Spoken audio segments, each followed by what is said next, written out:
ನಮಸ್ಕಾರ ಎಲ್ರಿಗೂ. ಇವತ್ತೊಂದು ಉತ್ತರ ಕರ್ನಾಟಕ ಸ್ಟೈಲ್ ಜೋಳದ ರೊಟ್ಟಿನ ಯಾವ ರೀತಿ ಪರ್ಫೆಕ್ಟ್ ಮೆಜರ್ಮೆಂಟಲ್ಲಿ ಹೇಗೆ ಮಾಡೋದು ಅಂತ ನಾನಿಲ್ಲಿ ತೋರಿಸ್ಕೊಡ್ತಾ ಇದ್ದೀನಿ.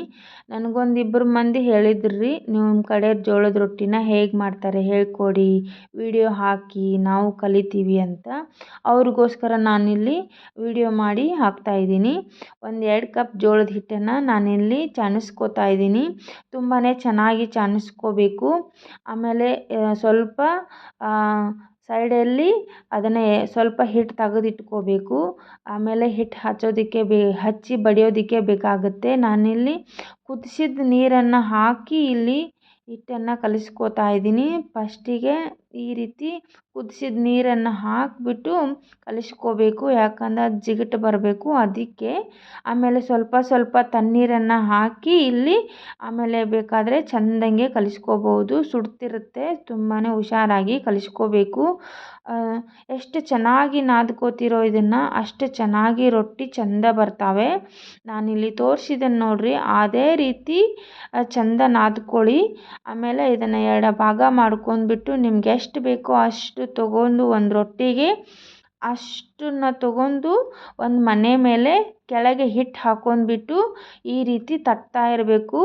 ಸೈಡಲ್ಲಿ ತವೆ ಕಾಯೋದಕ್ಕೆ ಇಟ್ಬಿಡಬೇಕು. ಆಮೇಲೆ ಈ ರೊಟ್ಟಿ ರೆಡಿ ಆಗೋ ತನಕ ಅದು ತವೆ ಕಾಯ್ತಾ ಇರುತ್ತೆ. ಈ ರೀತಿ ನೋಡಿರಿ, ಯಾವ ರೀತಿ ನಾನು ಅದು ಅಂಟ್ತಾ ಇದ್ದರೆ ಅದಕ್ಕೆ ಸ್ವಲ್ಪ ಕೆಳಗೆ ಹಿಟ್ಟು ಹಾಕಿ ಆಮೇಲೆ ಮತ್ತೆ ಬಡಿಕೋಬೋದು. ಈ ರೀತಿ ನಾನಿಲ್ಲಿ ಯಾವ ರೀತಿ ತೋರಿಸಿದ್ದೇನೆ ನೋಡಿರಿ, ಅದೇ ರೀತಿ ನೀವು ಬಡಿತಾ ಹೋಗಿ, ಅದು ಚೆಂದ ಬರ್ತೈತ್ರಿ. ಪ್ರಾಕ್ಟೀಸ್ ಮಾಡಿರಿ ಅಂದ್ರೆ ಚೆಂದ ಬರ್ತೈತಿ. ಒಂದೇ ಸತಿಗೆ ಚೆಂದ ಬರೋದಿಲ್ಲ, ಅದು ಪ್ರಾಕ್ಟೀಸ್ ಮಾಡ್ತಾಯಿದ್ರೆ ಚಲೋ ತಂಗೆ ಬರುತ್ತೆ. ಆಮೇಲೆ ರೊಟ್ಟಿನ ನಾನಿಲ್ಲಿ ಹಾಕ್ತಾಯಿದ್ದೀನಿ. ತೆವೆ ಕಾದಿದೆ, ಸ್ವಲ್ಪ ನೀರು ಹಚ್ಚಬೇಕು. ಅದಕ್ಕೆ ಮೇಲೆ ಭಾಗ ಎಲ್ಲ ಹಿಟ್ಟಿರುತ್ತೆ, ಆ ಹಿಟ್ಟನ್ನು ತೆಗಿಯೋದಕ್ಕೆ ನೀರು ಹಚ್ಚಬೇಕು. ಆಮೇಲೆ ನಾನಿಲ್ಲಿ ಡ್ರೈ ಆಗೋದಕ್ಕೆ ಬಿಡಬೇಕು. ಆಮೇಲೆ ಹೊಳಿಸಿ ಹಾಕಬೇಕು ಇದನ್ನು. ಆಮೇಲೆ ಹೊಳಿಸಿ ಹಾಕಿನೂ ಸ್ವಲ್ಪ ಬಿಟ್ಟು ಬಿಡಬೇಕು. ಆಮೇಲೆ ಈ ರೀತಿ ಉಬ್ಬಿ ಬರುತ್ತೆ ರೊಟ್ಟಿ. ಯಾವ ರೀತಿ ನಾನಿಲ್ಲಿ ತೋರಿಸಿದೆ ನೋಡಿರಿ ಮೆಜರ್ಮೆಂಟಲ್ಲಿ, ಅದೇ ರೀತಿ ರೊಟ್ಟಿ ಎಲ್ಲ ರೀತಿ ಪರ್ಫೆಕ್ಟ್ ಎಲ್ಲ ಮೆಜರ್ಮೆಂಟ್ ಮಾಡ್ಕೊಂಡ್ರೆ ತಣ್ಣಗೆ ಚೆಂದ ಬರ್ತೈತ್ರಿ. ಈ ರೀತಿ ರೊಟ್ಟಿ ಮಾಡ್ಕೊಂಡು ನೀವು ತಿನ್ಕೊಳ್ಳಿ.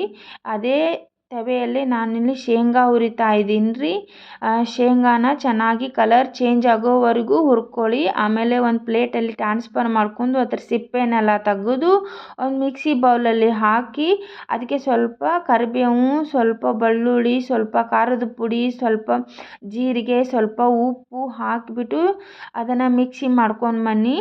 ಮಿಕ್ಸಿ ಮಾಡ್ಕೊಂಡು ಇದನ್ನು ತರತರಿಯಾಗಿ ಮಿಕ್ಸಿ ಮಾಡ್ಕೊಂಡು ಬನ್ನಿ. ಆಮೇಲೆ ಈ ರೀತಿ ಚಟ್ನಿ ಪುಡಿ ರೊಟ್ಟಿಗುತ್ತೆ, ತುಂಬಾ ಚೆನ್ನಾಗಿರುತ್ತೆ.